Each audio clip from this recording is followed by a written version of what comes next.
আসসালামু আলাইকুম, সবাইকে রমজানের অনেক শুভেচ্ছা। আমি হলাম ভোর রাত্রের জন্য রান্না করতে আসছি। সবার বাসায় হয়তো সবার ওয়াইফ মারা রান্না করতে গেছে ভোর রাত্রের জন্য, আমি এখনই রান্না করতেছি। এখানে চিকেন করতেছি, যেহেতু মাছ খাওয়া যায় মানে খাওয়া যাবে না ভোর রাত্রে, খাওয়া যাবে নাকি বাচ্চাটা টাফ হয়ে যাবে, প্রথম দিন তো খাবার খেতে ইচ্ছা করে না, তো আমি একটু মাংস কষাচ্ছি, ভাবলাম আপনাদের সাথে একটু শেয়ার করি।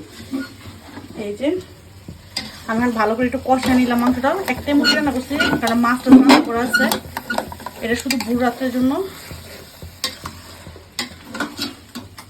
আমরা উচিত ছিল দিনের বেলা রান্না করে রেখে দাও, কিন্তু আপনাদের আমার ফ্রিজে মানে মুরগির স্টক ছিল না, তারপরে রাকিব ভাই আসছে নিয়ে আসছে, এখন কি রান্না চড়াইলাম আমি, যে মুরগিটা করে রাখি বাচ্চাদের খাইতে সুবিধা হবে আর কি।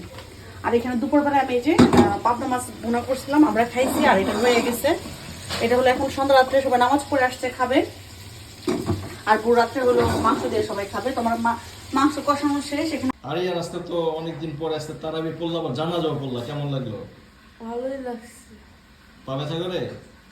চামড়া জ্বলতেছে পায়ে। পায়ের চামড়া জ্বলতেছে? হ্যাঁ, কিন্তু ফিলিংসটা কেমন? ঠিকই আছে। ঠিকই আছে না? কালকে পড়তে যাবো না?